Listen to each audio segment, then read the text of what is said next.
Hey everyone, Jason here again, and this is it, part 3 of our epic Neon Genesis Evangelion discussion with Jesse from the Sudden But Inevitable podcast. Once again, if you are joining us for the first time, this is going to be an in-depth discussion. I do recommend that you go back and watch the series before you participate in this discussion with Jesse and I. And if you have watched the series and you haven't listened to those previous discussions, again, this is part 3, so you're going to want to go back, listen to parts 1 and 2 first, then come back here and join us for part 3. Enjoy, everyone. You are here for me to enlighten you. You ever act like this again, you're barred for life. It's just violent bass. It's kind of embarrassing.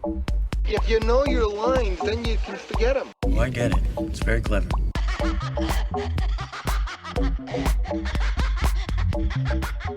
So the angels at some point get fed up and go, all right, just send a human-shaped angel in there, have him talk to them face to face, and see what happens. And when that happens, the angels go, you know what? Let's give these humans a chance, because it feels like they deserve a chance. Maybe they're not smart. Maybe they're not ready. But like if we give them a chance, maybe they'll get there. Just the presence of these Evas should indicate that they might be ready, right? Mm-hmm. And Shinji it feels like Shinji is starting to come out of his depression once he connects with Kaoru. Sure. Which is what makes it devastating, you know, that Kaoru seems to be the bringer of the end. Mm-hmm. But Shinji does still make that choice, right? Yeah. To end Kaoru. And it's like, I mean, like we mentioned, it takes him like 9 screen minutes, which is probably 90 a seconds minute and a half. Right? Yeah. But that's an eternity show a single image. By the way, just because I can't not, I've thought of it like 7 times through the course of this discussion. Have you ever seen Band of Outsiders? The old Godard film. There's a scene in there where they're talking about time. They're talking about movies, and they're talking about how long it takes for time to pass on film. And there's a scene where, you know, a very sort of meta wink and nod sort of scene where they're like, oh man, a minute of screen time, it takes forever. Like, and then they stop talking. And then they just sit there. And after like 30 seconds, you're like, wow, how long has it been? And you check your watch and you're like, 30 seconds? It feels like several minutes. Wow. And then like around like 35 or 40, they're like, all right, let's go get some coffee or something, right? Like the point was made. But when you actually, you know, we always think a real life minute passes by like that. But yeah, on film, 60 seconds, you know, that at times, you know, that's basically what, 60 times 24, if you're good at math, do it. But you know, probably like 130 frames, 130 pictures or something that you're seeing in that short amount of time in a minute. That's a lot. Well, and it's like this series has taken its time. You know, I mean, like it's quick. It's 26 episodes, mm-hmm. but the episodes themselves take their time. And sometimes you're like, please stop doing this. I would like to know what is happening next. But the series is going, no, you're going to sit in this freaking elevator for 2 minutes and be uncomfortable, because that is life. Yeah. Like, this is the realistic part of this. Again, man, I'm getting goosebumps, but the realistic part of this series is that it's about relationships, yep. Right? It's about the part of you that lives in other people's hearts. And it's just, those moments are the real moments in life. Those are the moments you remember, the moments where you're like, oh, yeah, one time I was stuck in an elevator with somebody I did not want to talk to for like 3 minutes, and it was the worst 3 minutes. It felt like forever. Yeah. Or, you know, one time I had to make a really tough choice. In Shinji's case, it's humanity or no humanity, and most of us don't usually have to deal with that, but we understand what he's feeling. You know, do I choose what I want, or do I choose what's right?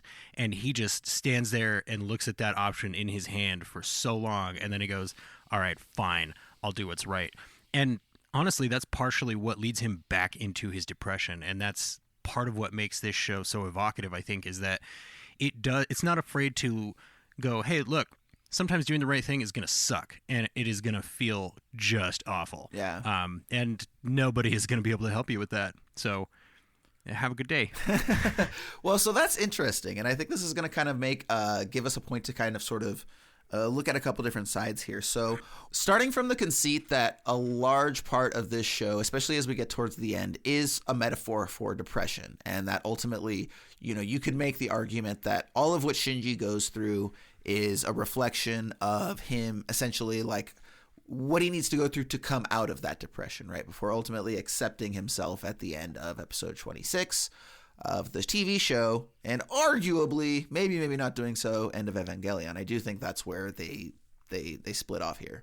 But so I think that, and look, this is kind of one of the aspects of depression. And I know, like, you know, a lot of people listening, you know, I've struggled with depression. So a lot of us are sort of very common with some of the manifestations, right? And one of the things that you think about, like one of the horrible, just the most like insidious aspects of depression is like, it will convince you that completely normal things or even actions that have demonstrably positive effects like are in fact negative detriments, like some horrible aspect of your personality, right? And so I think so often from the outside, you know, without being inside somebody's head and understanding their personal experience, it can be confusing. You're like, why is this person so down on themselves? Like, they're cool. Like, they're fine. They're certainly no worse than any other asshole out there, right? And it's like Shinji. Like, okay, Shinji's not the life of the party.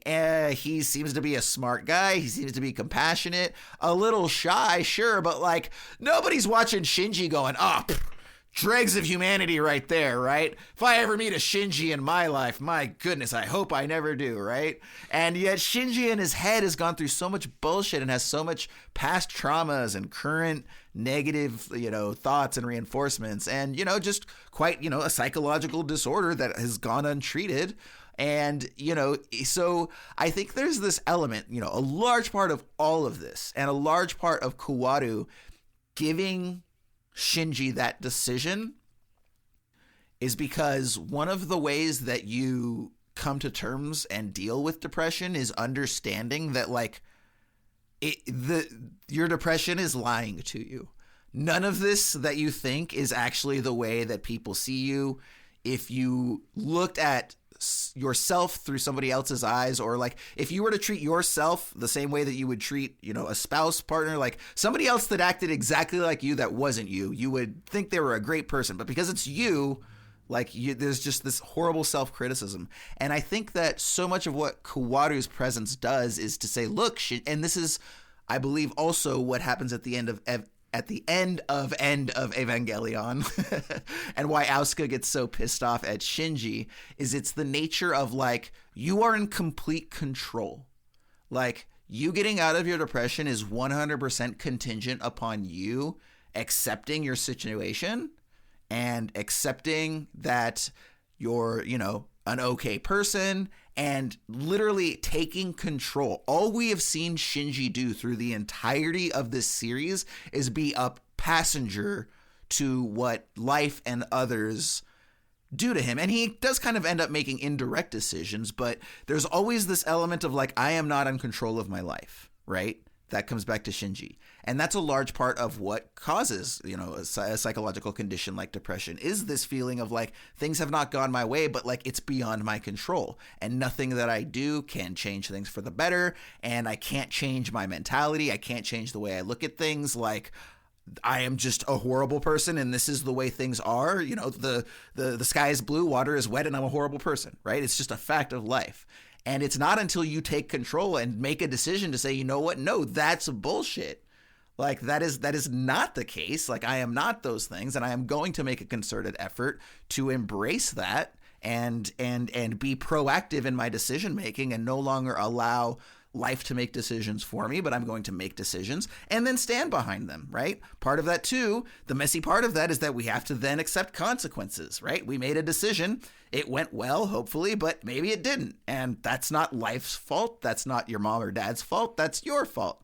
And sometimes that can be a difficult thing to come to terms with. So, but all of this to say that I think that this moment with Shinji and Kaworu, and him and Kaworu specifically giving him, it's like him like, Shinji, do you want to take control of your life and kill me? Or do you want me to take control of life and continue doing what you're doing and let life decide for you? So that's kind of what I think about that. And I think it's actually brilliant that you mentioned that Shinji sees himself as a passenger, because when we do get these moments of what I perceive to be his subconscious, he's sitting on a train, a passenger train in particular, and he is just like in a seat. He's not in the what's the front of a train called? He's not in the engine. I don't know. He's not in the train Dude, I'm cockpit. so bad at stuff like this. What's the? I don't know. He's not in the engineer's seat. I think he's not it's driving the, cab, the train. Right? Yeah, he's not in the train. I'm cab. just thinking of like a truck. I think it's the cab. The cab is the inside, and then the trailer is the backside. Either way, So, let's continue. Shinji is not driving the train. He is sitting in a passenger car and just letting himself go from destination to destination. But when he's piloting the Eva, other people give him praise. He is, making decisions. He's going, here's what I want. Big ol' caveat there, sometimes. Because sometimes when he's piloting the Eva, he is just sitting in there being a passenger. And the Eva goes, okay, I guess I will take over if you're not going to drive. He goes, mother, take the wheel. And thankfully she does. And she repeatedly saves basically everyone. But it's a beautiful metaphor that didn't really strike me until you said it that way, that Shinji sees himself as a passenger in life. And I think to your point on depression, that all ties right into it, because yes, it is incumbent upon one to take responsibility for digging oneself out and, being the instrument of one's own salvation, right? You have to say, I have an issue, I need help, I need whatever it is that I need, and then you have to do that, and you have to seek that help and get it. And there's nothing wrong with that, but it is difficult to do, and it's shown here, several times and through several different characters, and it's almost like we're just getting different tools to cope with depression through these different pilots, right? So Asuka is just using pure anger. Shinji is using dissociation, right? He's like, he's just going, I don't care, I don't know, whatever, everything is fine, that's whatever, I don't care. Asuka is pure anger, and she's anger in a way that's sometimes productive, right? There is a version of anger that you can direct at reality where it's like, I'm going to be so angry at reality that I'm going to stand defiantly in its face despite how awful it is at times, right? You can use that defiant anger as a positive thing, and we see her do that for parts of the series. And then again, this is what I love so much about the Asuka character, is that we see that anger eventually stops being a good enough tool. Absolutely. Now for Rey, though, there is a different angle to this, because she has, I don't know that her character is necessarily an examination of depression, right? Because she's got a different metaphorical purpose going on, I feel like, because she's, this ghost in the shell sort of stand-in, right? She's can you repeatedly put the same consciousness into different bodies, even if those bodies look the same? Is it the same person? And I don't know how to interpret that from a depression standpoint personally.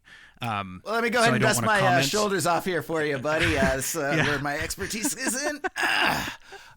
So, it may be the case, but so my argument would be that Rey represents the lack of knowledge of self.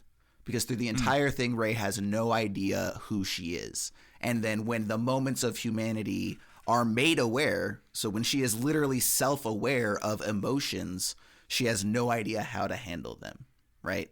And I think that's exactly what it is, where we've shut ourselves off from developing those emotional tools to deal with certain traumas or certain psychologies or whatever. And then when they're opened back up, it's like, what the fuck is this? I don't know how to deal with it. But tears, sadness, what? This sucks. How do I get the hell out of here as quickly as possible? But she also seems to be she's not angry the same way Asuka and Shinji are. She's not bitter with the world about her own feelings, right? She's more like, I would like to generally be helpful and positive, but I don't have any of my own motivations, I guess. Yeah. And because she is, she's always, I'll do anything for Gendo, which is, of course, there are a lot of layers there. Yeah. But she does want to help despite having not a super strong sense of identity. Or rather, we could argue that her sense of identity is built around Gendo, right? That's why his glasses are in her room the entire time. Sure. But it's a... Yeah, I really like that, and that makes a lot more sense for me now, because I was trying to think what's going on here. But the series does get into that with all of the characters eventually, where they just start asking you straight across, what does it mean to be an individual? What does it mean to be loved? What is love? What is the difference between you and how people perceive you? What is the difference between you and reality? And to your point, Jason, I think the the thing about the reality and the interpretation of it, and like the, you know, different causes for depression and all these characters and stuff, it does get stated here in the last episode, which is all you have to experience reality is you. All you have is your heart, right? And your heart perceives reality as being harsh and full of suffering, and your heart interprets reality as being the only truth. Yeah. And to me, those two lines really stuck out, because it was like, that's the essence of depression, right? Is you're going, I feel this way, therefore it is. And, you know, some logical part of your brain goes, yeah, that checks out. And you've heard your whole life, perception is reality. So you're like, well, if I feel that way, then it must be true. And it's like, man, that is the double-edged sword of being alive and able to perceive your own being, which, you know, is not something that I talk about on every movie podcast I go to, I'll be honest. And there's also this really interesting aspect of human psychology that really is responsible for actually a huge portion of a lot of the more negative aspects of humanity. And that's that there's this element of the brain where everything has to make sense. The brain literally cannot move forward with a concept that is not resolved in its head. It lingers and it causes a cancer, right? So I have to interject and ask you a question, Jason. I have to ask this question. Do you think that's why we got the movie The End of Evangelion instead of just the last 2 episodes of the series? Well, there are some real-world implications that factored into that I didn't necessarily realize, one of which is that Neon Genesis Evangelion ran out of money for its last 2 episodes. And once you know that and you start looking at some of the decisions, it kind of becomes like, oh, wait, so maybe that's why that shot is held for 90 seconds instead of 30. And I don't want to necessarily take away from that because, like, at the end of the day, this is one of the things that I talk about with direction, okay? People specifically with regards to what a director does thinks that it really just boils down to reading a script and selecting the shots. I want to cover this scene in a wide shot. I want to cover this scene in close-up, reverse close-up. I want to do this as a steady cam.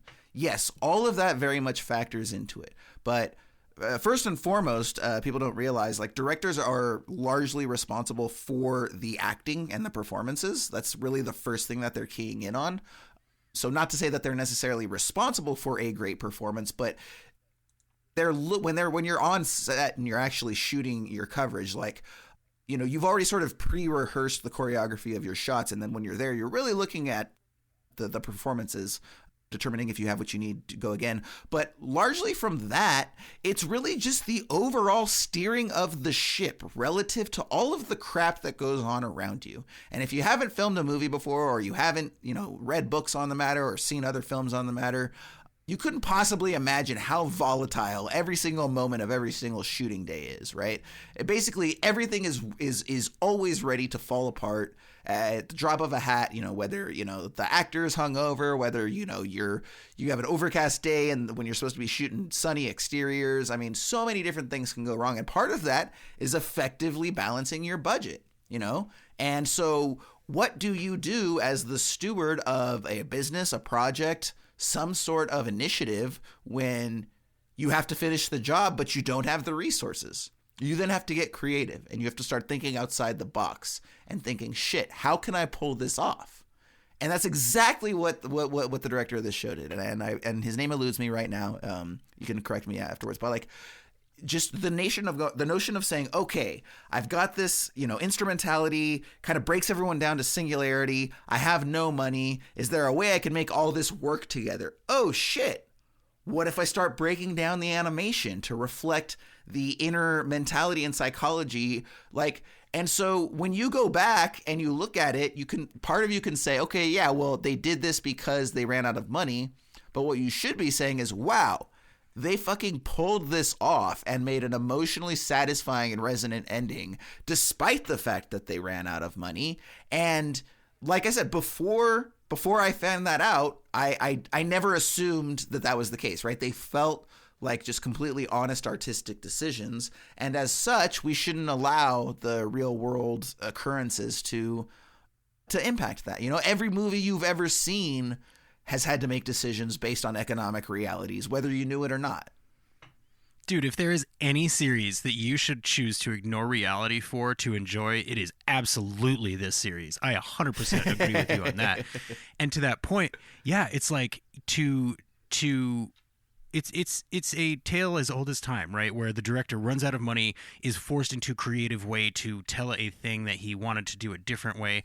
But I think that it does create these incredible moments of quintessence, like this series ends with, where they go, oh, what if, okay, stick with me here. The AT fields are the walls that we put up around our hearts, right? What if we tore those walls down? How would we represent that visually? Well, what if we just took all the border lines out of all the animation? So all the color is still there, but where they end and become a new color is way less defined. Oh, okay, that's kind of like mentally like, okay, he's becoming one with other people, right? Okay, let's go a little bit further than that. Let's blur the edges of the animation so that Shinji is losing track of who he even is, because that's the goal of Human Instrumentality Project, is to get you to go, oh, the version of me that exists in other people's hearts combined with the version of me that I see is good enough. I don't have to have objective truth. Subjective truth is beautiful, and I love it, and I'm willing to accept that. And when you do that, you become an orange blob, and you exist with everybody at the same time.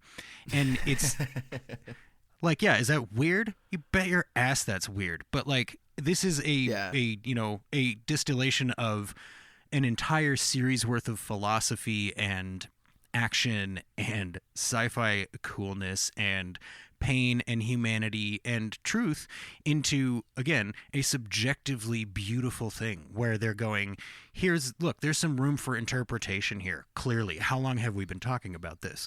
But within that, there is an objective truth. Hideki Anno, I believe is the name of the director, wrote this with an objective truth in mind, right?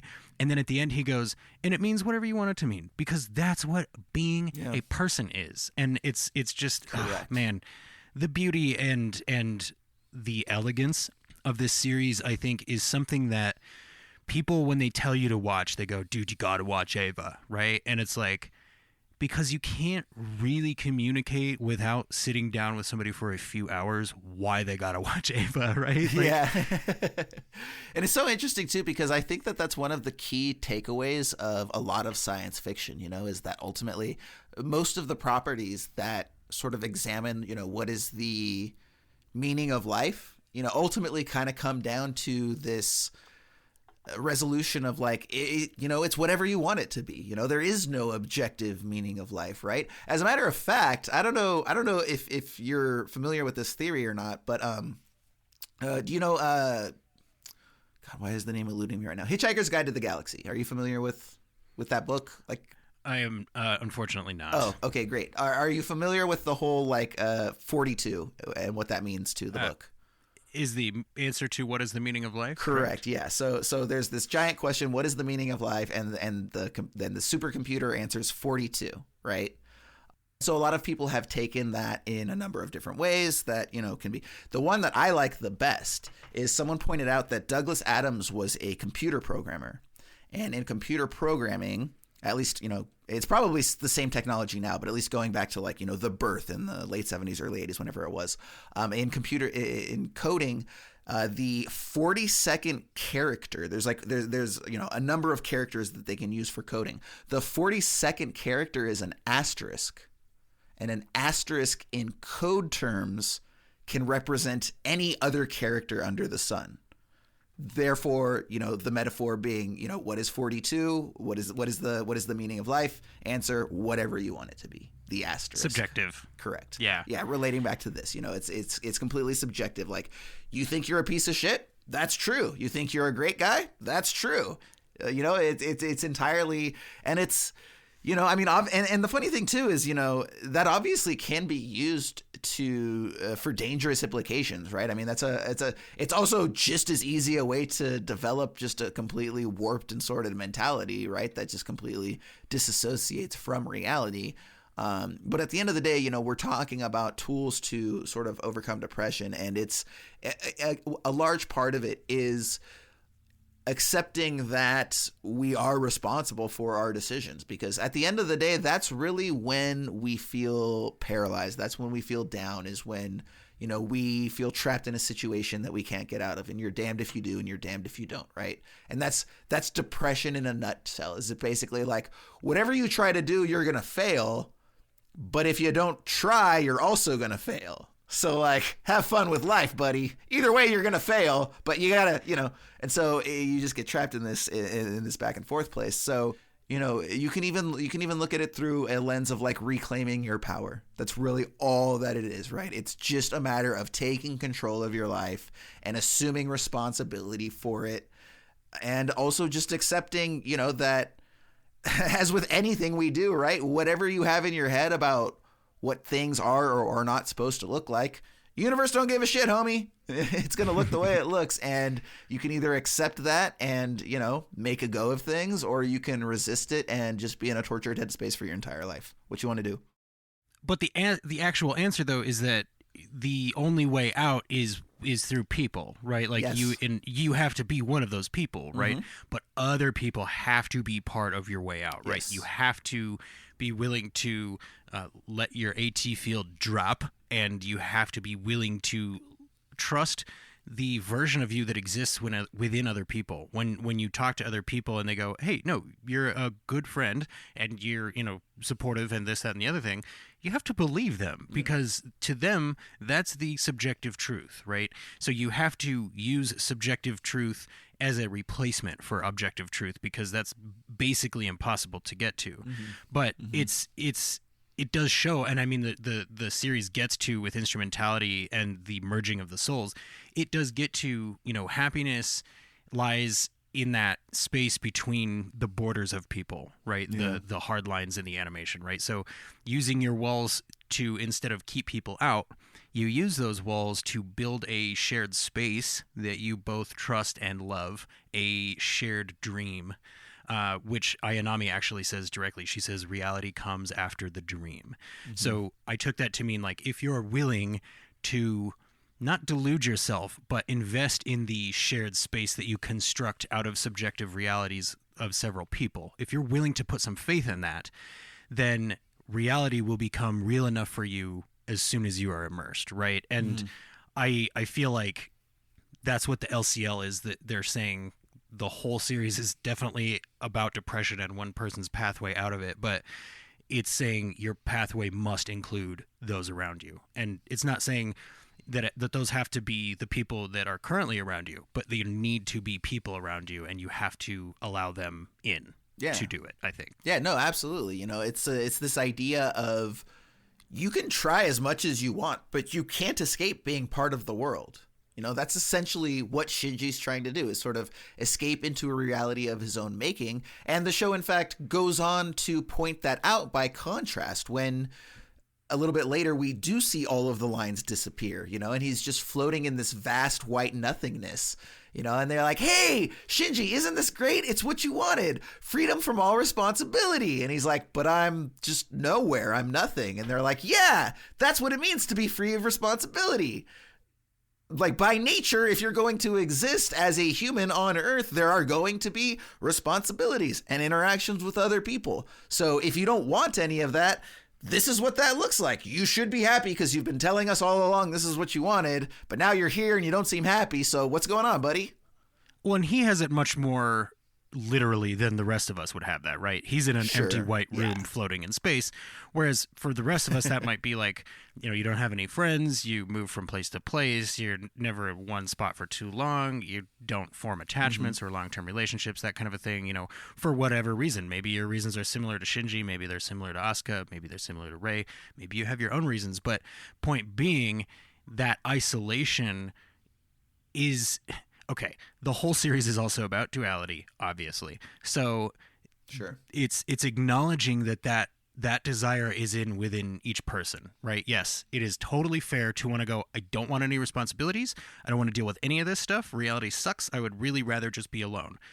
Everybody feels that way at times. It is perfectly normal to feel that way. You should feel that way. But you have to be able to hold that in your heart with, people are worth it. Reality is worth it. Making the effort to be alive is a good thing, right? You have to be able to hold both of those concepts in your heart. And the duality of man is just constantly beaten into your face by this series, and they say things like you have to be able to hold contradictory concepts in your heart as a human. So I feel like to be able to say what you're doing and still effectively convey it through the visuals and still have me come out on the other side going, I love this giant robot series, and it makes me feel so many feelings, like, and makes me think, and it makes us talk at length about it. Like, that is, to me, so many different versions of an amazing thing, right? Like, absolutely, they accomplish so much in 26 episodes, and I am just floored every time. I've been through the series entirety twice now, and both times I've covered it in about a week or less, just because I think that that's the way to do it. And man, it was, I actually finished the last episode last night at like 3 a.m. So I was like super sleep deprived. I saw your tweet actually. Fried. Yeah, I just finished editing our episode for the week. So I was like, this is the time to do this because it's going to have maximum impact on me. And it totally did. But yeah, it's the number and level of achievements that this series has, I think, are just so far beyond what I expected going in, and I think what the average, maybe non-anime fan or non-sci-fi fan would expect from this. Like, go into this knowing nothing about it if you can, because wow. Yeah, absolutely. There's also like a really cool aspect of what's going on right now that I wish that I could communicate to the creator. I'm sorry, what'd you say his name was? I believe it's Hideki Anno. We can double check. Okay, I'm gonna call him Hideki. Yeah, if anybody out there has some way to get this message over to Hideki, please let him know. I think it is amazing that this work is the product of a severe 4-year depression and his ability to come out of that. And in creating this work, as a result of that, he actually provided so much of the world an ability to connect over something, right? Like you and I have adored this conversation, and I love that we still have so much to go and with the movie and everything, right? And if Hideki did not create this series, you and I would not be connecting right now, having this discussion, which I'm certain will turn into more discussions about other properties down the road. And, I feel like, for somebody who went so long thinking that they had nothing to offer the world, his creation brought us together and has brought other people together, huge international sensation. And so I just hope that whatever psychological state he's in right now, he's able to take a step back and appreciate what his creation did for the world and what he did for the world as a byproduct. Yeah. And to that point, I got to say, I feel that to me, that's a pretty blatant, I don't mean to use this term, illustration of the importance of art, right? You have to have this subjective medium to teach people a truth that feels objective enough to put faith in. And for any piece of media to accomplish that, I think is huge. But it just consistently blows my mind when it's done through animation, because all of it gets to the essence of the series, right? All of the people that had to trust each other and work together and let their guard down and be collaborative and just believe that the people around them would help them succeed to make this series a thing, to put it on screens in front of people and have it exist, it just feels so parallel to the message they're telling in the first place, right? But that is the case with anything that you see, any movie, any TV series that you see. There are so many people behind that working together and being collaborative. And yeah, it's just the thing that I love about it so much is that it's prevalent in this series. The themes and the what's going on and what does this all mean is so prevalent in the series, but in a way that allows you to also just watch it for what it is, which is a really cool sci-fi anime. Yeah. And you still get to see big robots go boom, Yeah, but you can't. But when you get to the end, you're going to go, whoa. Like, no matter what, you are going to be in a headspace at the end of this series. And man, it is one of my favorite places to end up, because I honestly feel like if you go into this depressed but I'm not saying like this should be your cure for depression, but I'm saying like Sure. if you're having a low level, like a bad day or something, right? Or a series of a couple of bad days, watch Evangelion, dude. Like it might help you remember like, oh yeah, people don't hate me. I'm good enough for reality because here I am. Like that's all it takes. And sometimes all you need is that acknowledgement of like, yeah, you're good enough. It's just everybody else is just doing their subjective best, and that is plenty. 100%, yeah. And on the nature of subjectivity, so we're kind of officially into the last episode 26 here, where everything kind of, breaks down metaphysically, etc. Now, there's sort of a general overall concept that I like to just identify first, see if you agree, which is the nature of one of the things it first tells you, the show that is at the beginning of the episode, is that instrumentality looks an infinite number of ways for an infinite number of people, right? I believe essentially the idea is that each person's individual process of instrumentality looks unique unto themselves. Do you think that's fair to say? 100%. Okay, yeah. So given that, pretty much all of episode 26, even as these other people come into play, this is really Shinji's experience of, being broken down into a singular collective, right? Because that's just in case anybody's unclear about it. That's the goal of instrumentality, is humanity is being merged into one singular creation, right? And, to your point from just a little bit ago, they mentioned, it's the ultimate extension of what we already see, which is humans relying on and needing other humans to interact, whether it's by way of, tribal gatherings, whether it's connection through the physical act of love or friendship or whatever it is, right?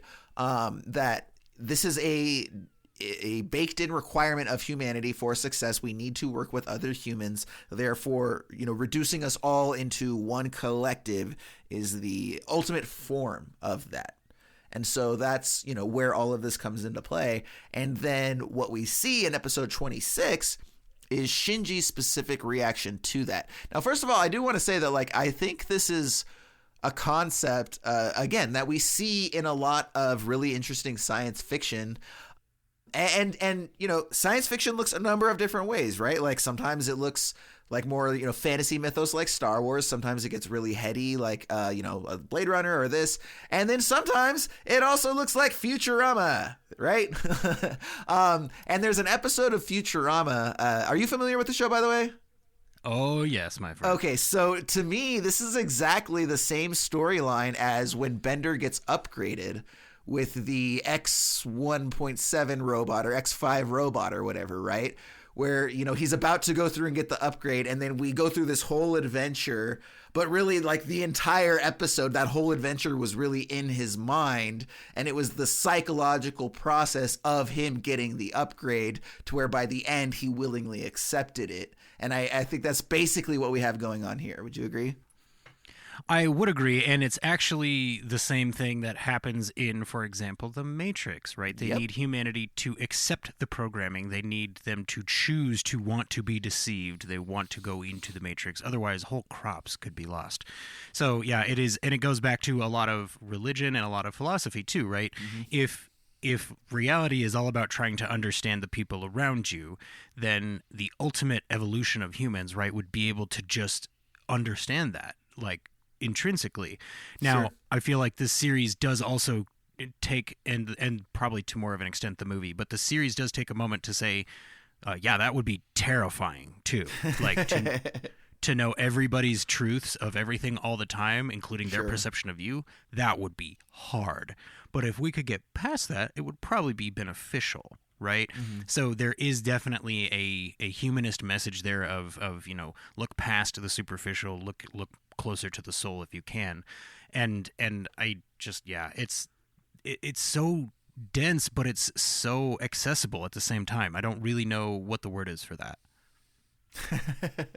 I'm sure the Germans have one for it out there somewhere. But yeah, and what we see moving forward is this is when we do start to see, the animation style really reflect Shinji's process, and again, it was such a fascinating. So you had mentioned before, try to go into this as blind as possible, but it's probably going to be hard. You're going to know something. I knew nothing at all about this show. Literally, all I knew is it featured giant robots. That was literally the beginning and end of it. So once we start getting into the heady shit towards, you know, the end that we've all been breaking down right here, like, that's my shit, dude. First of all, I love stuff like that. I'm all about visual metaphor, and I'm all about, you know, sort of mixing ingredients that really don't feel like they should go together. And oftentimes they don't, but then every now and then you just get this perfect fusion cuisine, you know, and two pieces that don't seem like they should go together, like giant fighting robots and, you know, introspective psychological examinations. You find a way to pull that off, and you create a singular experience that is quite literally unlike anything else I have ever seen, and that is not hyperbole. That is a statement of fact. I have to ask, though, did you not, like, a couple of episodes in, you were like, oh, there's more going on here than giant robot anime, right? Like, there was some feeling in you a couple of episodes into the series where you were like, there is something about this that is deeper than what I'm seeing? Or did you not get that at all until you were like episode 22, 23, and they start getting contacted by angels? No, you definitely get that. And I think, go ahead. That nature of how much repeated imagery there is, right? Every time we're in the apartment, we see the exterior of the apartment. Every time Shinji is at school, we hear the drone of the cicada. Every time they're going place to place, we see them traverse the same route. Like, that, to me, like, and the amount of time that they spend on some shots, even before that confrontation with Kaoru, is like, okay, this series is trying to get me to think of something other than what I am seeing. I am not 100% sure what that is yet, but something is up here, and it is uncomfortable in a cool way. Did you have that feeling, or was it like, once the angels start contacting, you were like, oh, this is entirely different than what I thought it was. I'm still super in love with it, but I was not expecting this at all. Yeah. I mean, I definitely didn't expect it to go quite to the realms that it did, just in terms of, again, you know, how psychologically introspective it does get. But yeah, I mean, just the fact that they made the decision to make Shinji a depressed character from the onset, it just colors everything differently, you know, because most of the time, you know, it's more reflective of like the Asuka character, you know, it's just that high energy, like, let's go out there, let's kick some ass. You know, it's like Starship Troopers and all of that such. And so then to just, you know, have this, and so one of the things that I thought ultimately that where it was going to go is it was going to be sort of him, a much more traditional arc, right? Like, oh, okay, cool, interesting. He's a depressed character, blah, blah, blah. You know, his arc is going to be, he's going to figure out a way to come to terms and be a badass mech pilot, you know, like Luke Skywalker, but instead of just being a kid, he's like, you know, more depressed, right? But by the end of it, I'm sure he's going to be that just generic, you know, action figure, strong leader, kind of a Paul Atreides from Dune arc, kind of, right? Is what I had kind of expected. And so, yeah, it definitely does not go there, especially with the Asuka character and, you know, the traumas with her mom and the suicide and, you know, loving the doll more than her. Like, that's some like really heavy shit, you know, and you definitely get, you know, and that's the other thing too, you know, that we didn't really touch on before is, you know, in regards to being a parallel as a metaphor for depression, a lot of depression really just does start out at infancy, you know, and so as a result, there are often parental issues that are a large part of what causes these sort of manifestations. And so, yeah, all three of our children like have horrible relationships with their parents, like the worst of the worst, right? Like the best is Shinji, who, you know, just was abandoned completely and doesn't know his dad. Rei has been psychologically manipulated to the point that she, you know, has these severe daddy issues and literally at one point says that she would kill herself if Gendo asked her to because it would make him happy, right? Like, and so that's like just the ultimate expression of like that craven desire for parental approval. And then, of course, you've got the Asuka character, which is her dad bailed and her mom suffered a severe psychological episode that just continued to get worse and worse. And so she was abandoned as, you know, emotionally abandoned before she was physically abandoned. And so again, you know, all of their deep-seated psychological issues ultimately do go back to their relationships with their parents, and that's something that's very common in that world that you see a lot. So. Well, and just go back in your own life and remember how it felt to be 14. Like, then apply all this crap. Like, you know what I mean? Like, just being 14 is enough. And it's like, I don't know. Because then you literally don't know who you are. You're like on the cusp of adulthood, or at least you feel like you're on the cusp of adulthood. Represented with Shinji going, am I attracted to Misato? Am I not attracted to Misato? Am I attracted to Asuka? I can't tell. Do I just want somebody to be attracted to me? I'm not sure. And then you've got Asuka, who's like, oh no, I'm a grown-up. I'm gonna hit on grown-ups. I'm gonna be vulgar. I'm gonna act sexual when I feel like it, and I'm gonna have this kind of agency and stuff. And it's like, she's still 14, And then you get Rei, who's like, I don't know. I'm 14. Whatever you want me to do, I'll just listen to adults. Yeah, that's fine. Those are all valid ways of existing at 14, where you're like, I don't know what to do. I guess I will swing wildly in one direction or the other, sure. Right? And then you add on top of that, like you said, all the parental issues. And there are so many layers to the characters that it almost begs an immediate rewatch, right? Because now I'm like, well, does Asuka standing on like aircraft carriers have an additional metaphorical meaning, or is that just sick as hell? And you know what I mean? Like, there's absolutely. So many questions that it brings back up immediately, where you're like, okay, how much of the imagery is just designed to get me to go yes, and how much of it is designed to get me to think? And you could argue that it's like, it's all cool until episode 22, and then it's designed to get you to think. All right, so let's go ahead and I wanted to touch base back to, we talked before about the whole notion of Shinji sort of losing his physicality, right? And we see his instrumentality process reflected through the removing of any and all limits, background, like visually represented to us, where it's just him existing against a white backdrop. As we mentioned a little bit ago, this is sort of reflective of what his world would be like if he was not tied down and had zero responsibilities and didn't have to engage with anybody. And basically, we see this reinforced where there's the moment where Gendo, I believe, says, okay, you know what? Hey, look, you're out there, you're floating around, there's no form or anything. Let's go ahead and let's give you a line here, right, to represent the ground. And then he's like, okay, cool. Yeah, now I get to walk around. And they're like, okay, so what's going on here is that you have actually been stripped of a freedom, right? There is an entire, Z axis that is now no longer accessible to you.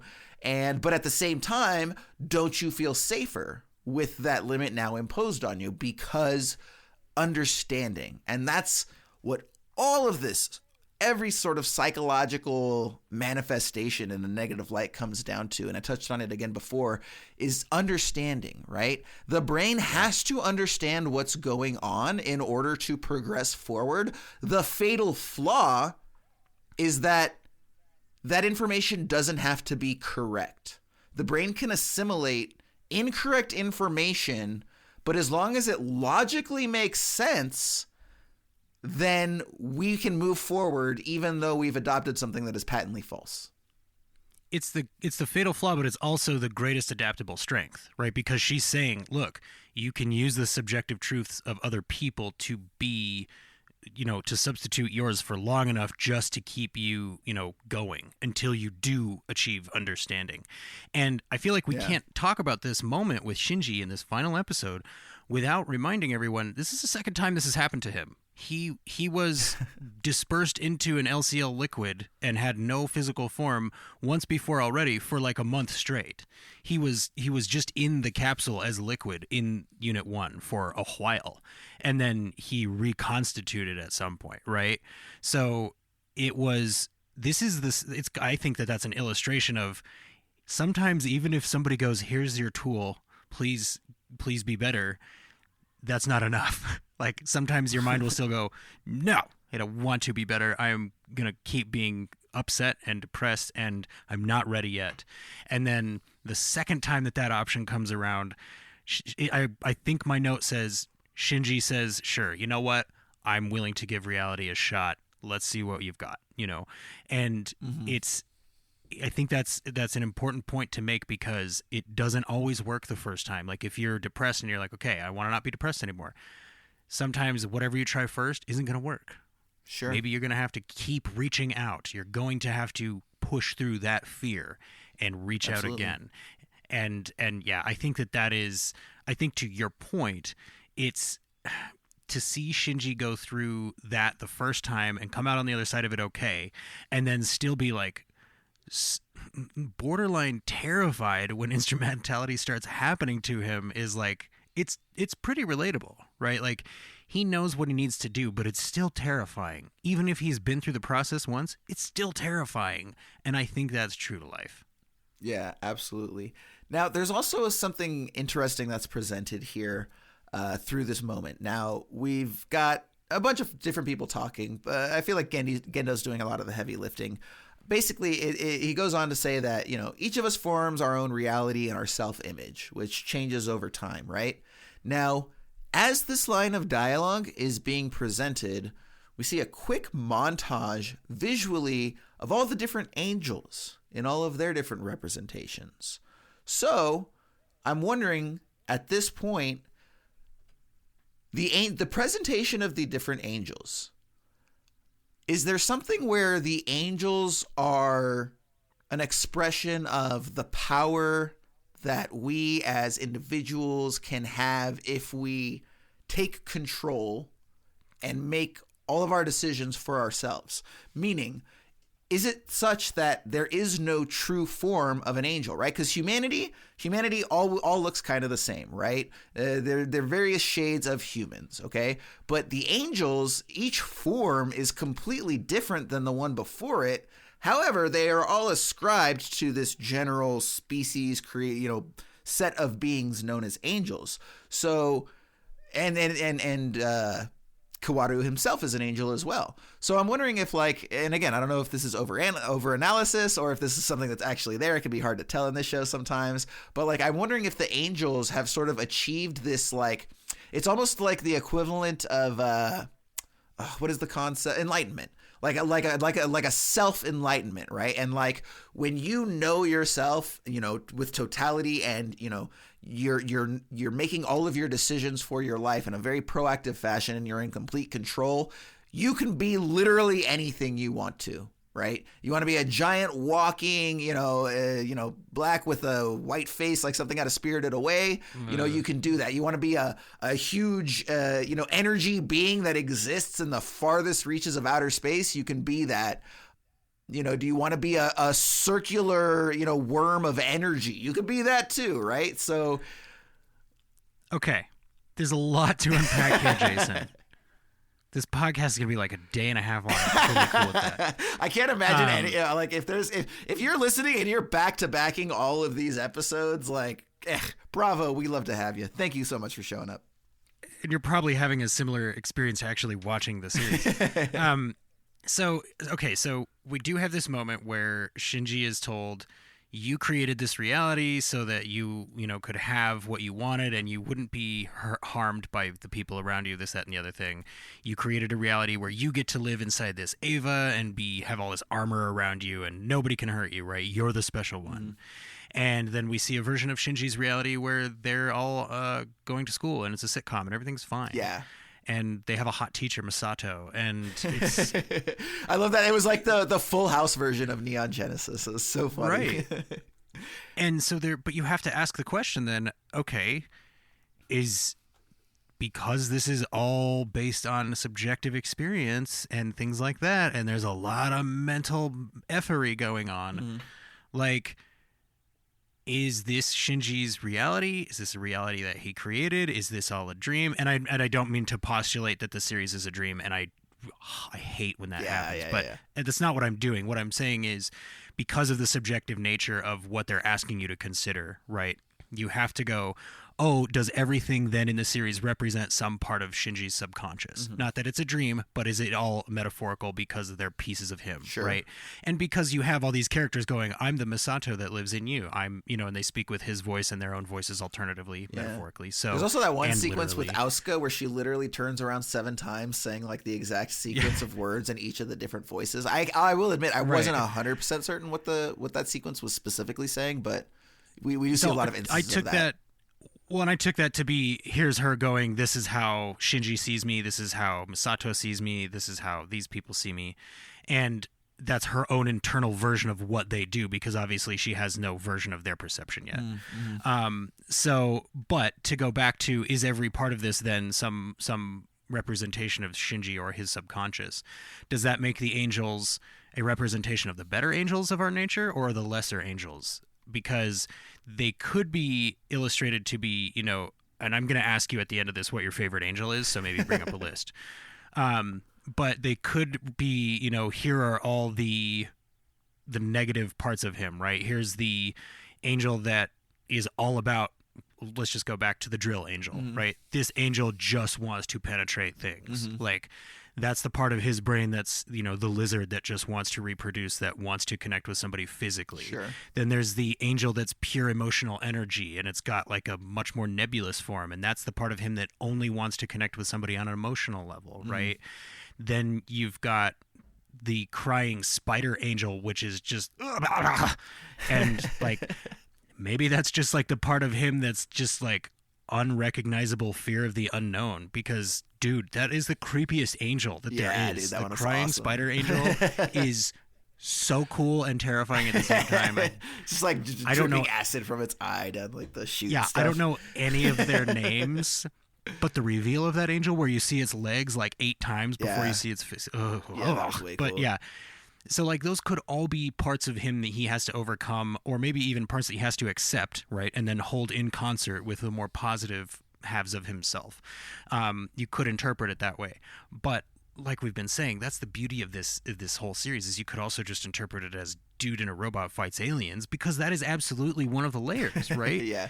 There are aliens fighting robots here, and they're trying to understand their enemy. And I think that that's another cool thing, is that it seems pretty clear that the aliens here are the ones going, hey, what if we just tried to understand each other? And humanity is absolutely going, no, that is not what we want. And which is like such a historic sci-fi trope, by the way. Like the aliens benevolent, like, hey guys, what's going on? Attack! But it turns out that the bad guy of the series, right, is the guy that's going, no, they're right. We need to either evolve or make contact or both. Yeah. It's just that he cannot help but put his human stank on it and try to direct it in some way. So it's, human stank on greater aspirations might be a good alternative title for Neon Genesis Evangelion. Also the name of my punk band in high school. We made 3 albums before we disbanded. Yeah, no, I do think that's interesting to consider the angels as reflections of Shinji's personality. I do think, I hesitate to say the whole thing is, you know, just in his mind or whatever. I think that like all good art, you know, it's the creator is using the setup to explore certain emotions, right? So I think that, you know, in exploring those emotions, you know, it's not necessarily to say that, again, just everything is in his head, because and I guess actually let's just double back and make sure, again, just in the nature of like clearly understanding what's going on here. So before, when we were talking, we had talked about where Kawaru visits who he thinks is Adam, but it turns out to be Lilith, and how humanity. If I remember correctly, I believe your conceit was that humans were evolved from Lilith, which is the second angel, which means that the angels were derived from Adam. Was that what we were saying? That's what I'm thinking. Yes. Okay, so if that's the case, and again, maybe this is just, you know, unknowable or something like that. But if that's the case, then who created the first angel? Right. Or is that like the God that always existed, right? Is that like who created the world, you know, the earth, like who created the first angel? Well, it's unknowable. I mean, God is in his heaven, all is right with the world. Yeah, for sure. So is that like, but like that's like their God, right? Adam is like the ultimate creator of everything. And to be 100%, like you said, for the sake of clarity, I also don't think this is it's all in his mind thing. I think that is an illustration of the creator going, this is all in my mind. Like this is a human, personal, vulnerable act of creation that you're witnessing, I think is what he's saying. Here's what I want you to consider. Exactly. Now, but to that question, I don't know. I'm like, why is that the first impact that we heard of called the second impact? Like, yeah, right. What is there a first impact? Was the first impact the creation of life on Earth the first time, and was that due to a contact between the alien and the human, or the ancestors of the alien and the human? I don't know, to answer your question. And I'm the kind of person that would say, don't go explore that. I don't want any more. But like, honestly, with Ava, it's like, I'm super tempted to go look at the new Ava content that there is, because I have such a deep trust for the creators at this point that it's like, even if it's not the same quality by some weird standard, I'm at the point now where it's like, I watch this from a subjective place that allows me to like it no matter what. Yeah, no, 100%. But I don't know the answer. I feel like God, right, is the concept that they seem to ascribe to the unknown here. And it's I don't know. It is a valid question. And my personal interpretation of it is just that maybe that first impact was a, maybe let's say if Earth was seeded with life from outer space, then the primordial ooze that existed is very similar to the LCL in this series. That's the genesis of humans, right? So the neon genesis would be when the asteroid or whatever with the alien DNA impacted and created a branching moment of evolution. Yeah, and obviously neon means new, so we're talking about a new genesis, right? So I mean, all that trends. And it would keep our new birth to be tied into the angels, right? The Avas have both pieces of the angel in them and humanity in them. So Evangelion would be, the merging of the human and the angelic. Yeah, absolutely. Did we get there? I think we just got there, Jason. Oh, shit, look at that. All right, let's go ahead and call it. No, sorry, guys, you're not getting out that easy. We still got a lot more to go here. But then, so I guess, just to be clear, we never see Adam. Is that correct? The first angel? I don't. Well, okay. So we see the embryo from the Antarctica expedition, but I'm not 100% that that's actually Adam, right? Okay, because that could end up being Lilith, which again, the parallel there would be Eve. But it makes me wonder because, was that them attempting to keep Adam from growing, or was that them attempting to keep Lilith from growing? Or is it that they created Lilith as a piece of Adam? I'm not 100% on that part. Yeah. Did you have some more clarity on that? Because I definitely don't. I really don't either, no. If you had it, I would take it. But I do think it's also interesting, too, just in keeping with this metaphor that they, man playing God, the fact that they literally used a weapon to hold the creator of human life in Lilith captive, right? Like, I mean, that's a very, again, there's not a ton of very on the nose metaphors in this show, but I feel like that's definitely one of them. Literally holding God captive. Yeah, the audacity of man is a theme, I think, that you could run through the entire series, 100%. Yeah, 100%. And again, going back to sci-fi tropes, not an uncommon one, right? Well, and honestly, let's be super real. The audacity of men specifically, right? Yeah. As in Y chromosome. Yeah, dudes. Yeah. And I do think that going back to, the different sort of realities and how I think, when, again, we talked about like the whole, Full House, overtly sitcom-y kind of feel, to that reality. And, there's a line that I think just sort of, again, reinforces everything that we've just talked about, which is where they say there are as many truths as there are people. Again, I feel like that spells it out for you completely. It's just all about embracing your subjective view of the world. And again, we're not looking at, like, it's not really concerned with what that view is as long as it helps you get out of this detrimental space. You know what I mean? It's not criticizing you for thinking about the world incorrectly. It's not saying, hey, this is the objective nature of the world and it's up to you to be honest. It's basically saying, dude, whatever you got to do to get through this shit, because none of us knows what's going on here. It's all just a giant mess. And hey, look, man, like, you got to tell yourself something to get through it. Do it, right? Because, it's just you and whatever you think about the world. And, and then obviously from there, there's also the notion of, if that's true, then in essence, you know, when you die, so does your world, right? Not the world at large, but in terms of your experience, like the world ends when you end. So, you know, make the best of it while you can, huh? Well, and they illustrate that, to your point, they illustrate that so beautifully with this sitcom section by using footage that we've mostly already seen and scenarios that we've already seen in the series, right? There's nothing here that we haven't seen already. It's just that they're sticking to that happy music that, again, is present throughout the series. There's that that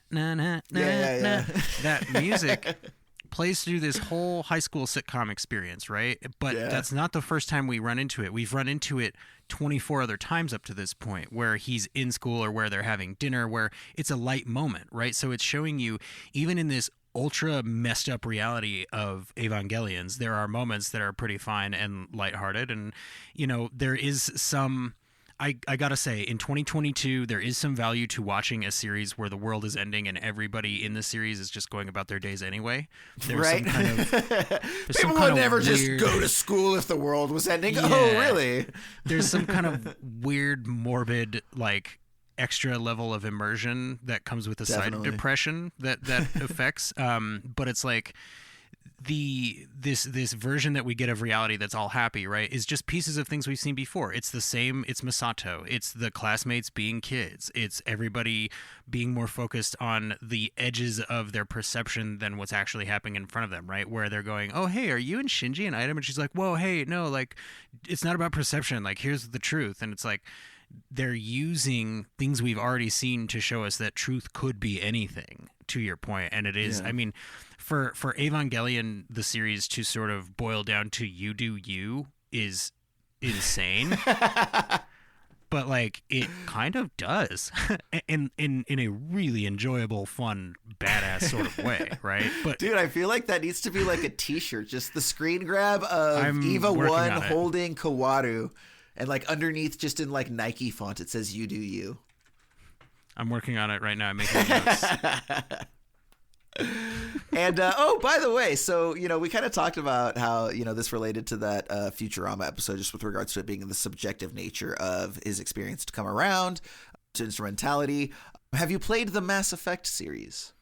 I sadly have not played the Mass Effect series. Man. I have. It's one of those, like, it's not a blind spot. It was just a tragic, like, always at the edge of my grasp, right? Like, oh, I could do it, but, or I could do it, except, and I never got around to it.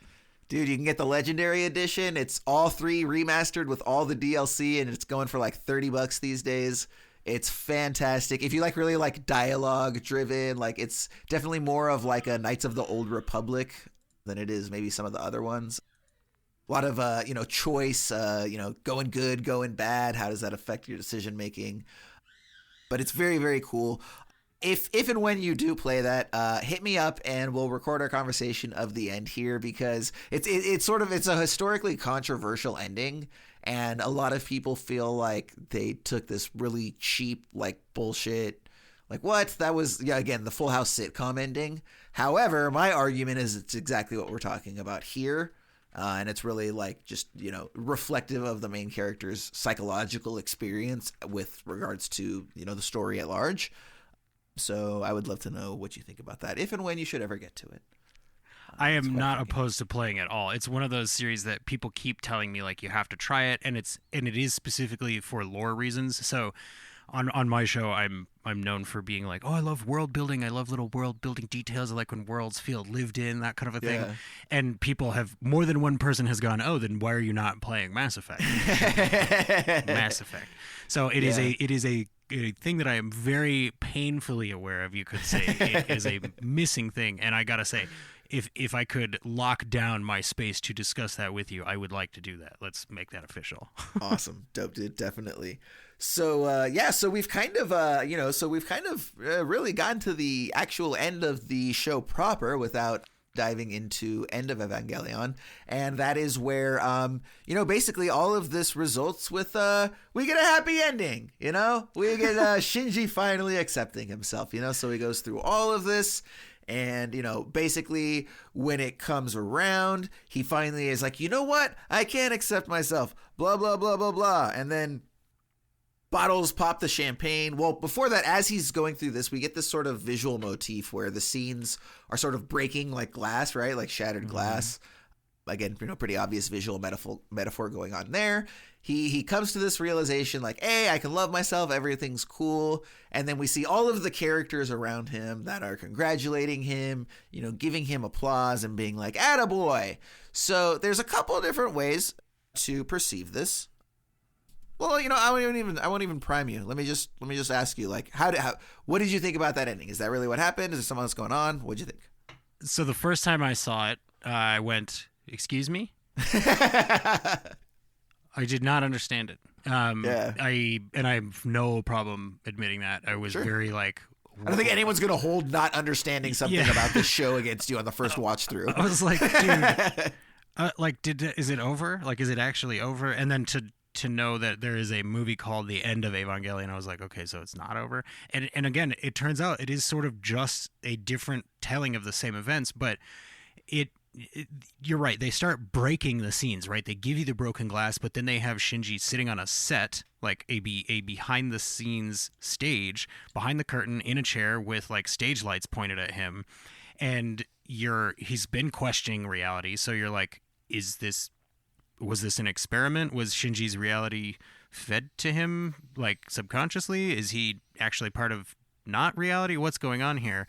But I feel like on your second watch through, once you understand what instrumentality is and what the goal of it is, it becomes infinitely more clear. Oh, this is him letting those walls down. This is him accepting that he needs to become one with all. This is him accepting, trusting in others' subjective viewpoints of him. This is him going, okay, that's good enough. People love me, and that's all I need. I just need people to be around me, and, those relationships are enough to sustain you through the hardest parts of your life.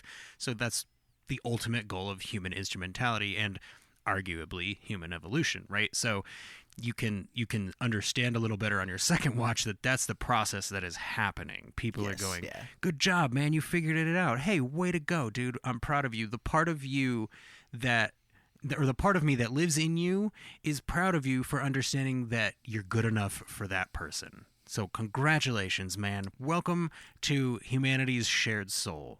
We're so happy to have you here. Yeah, exactly. And when you take a step back and you think about it, like, of course, this show is going to dress that up in metaphor, right? It's not just going to show you like, okay, here's, now the new form of humanity that is instrumentality. I mean, of course, it would just be, incredibly difficult to even understand or, come up with a way to visually represent that, right? But again, this is all about, the psychological experience of Shinji and his arc.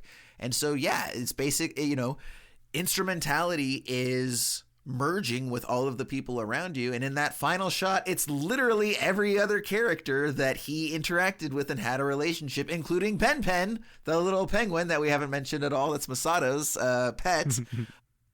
Like all of them come together and they, they don't embrace in a circle, but they all come together in a circle and applaud each other. And, I think that's just our indication like, okay, instrumentality just took effect, right? It was successful. Everybody merged into one, and this was what Shinji's process looked like. We don't have time, but I could show you Masato's, which would look completely different, right. And probably has forget the name of the character, the Kaji. Boyfriend character that she has, that she is a large part of her sort of arc. And, he probably factors into it. And then for Gendo, Yui's probably showing back up, right? Like, but at the end of the day, everybody's instrumentality, however unique, I'm sure ultimately ends with, everybody, they have a relationship in their life coming together, because that's what instrumentality is. But it's important foreshadowing for the movie, because we do still see, and again, if you're this far into this podcast, you're not worried about spoilers. So, but we do see that Misato and Ritsuko are dead in this version of reality. We get a quick shot of them both dead. Right? They've been shot, as a matter of fact, I assume by Gendo. And that is an important piece of foreshadowing, specifically for the movie, but it also, to me, that's the connective tissue right there of the movie is just a wider view of what's happening in these two episodes. Because I think that it still ends up in the same place. I honestly do. And But you're totally right. It is specifically there to illustrate this is going to be subjective for everybody. We get another illustration of that in the movie, and we'll get there when we get there. But it is for each person letting those walls down and accepting subjective versus objective, and accepting that existing is the point of existing is going to be different, right? It's going to be a different process with different layers of difficulty and different ingredients for it for each person. And yeah, going in the first time, is not going to come across the first time that you watch this if you know nothing going in. The second time, though, you'll go, this is actually a beautiful way to illustrate that, and it makes complete sense. And I totally understand where they're coming from. Yeah, absolutely. Yeah. And just so, everyone's aware, if you haven't watched the film yet, like the movie End of Evangelion does let you know that it's remaking the final 2 episodes because it presents them as such. The movie is literally presented as episode 25 and episode 26, right? So it's definitely, to your point, Jesse, it's definitely like an alternate look, right? Like, meanwhile, over here, right? Like but it's the same thing. So we're actually going to go ahead and get into that right now as well. So probably got, if it's a 90-minute film, we probably got another 90 minutes here that we're going to drone on. But let's go ahead and get into it. There you guys have it. Part 3, wrapping up an epic discussion looking at the final 6 episodes of the series Neon Genesis Evangelion. But we are not done by a long shot, because there is a film that retells the final 2 episodes that we have to look at. It's called End of Evangelion, and Jesse and I are going to be looking at that one as well. So in 2 weeks, we will be back with the first part of a 2-part series looking at the movie. That entire conversation is going to take an hour and 45 minutes over the course of 2 episodes. So if you enjoyed this, go watch the film if you haven't yet. We'll see you in 2 weeks to talk End of Evangelion.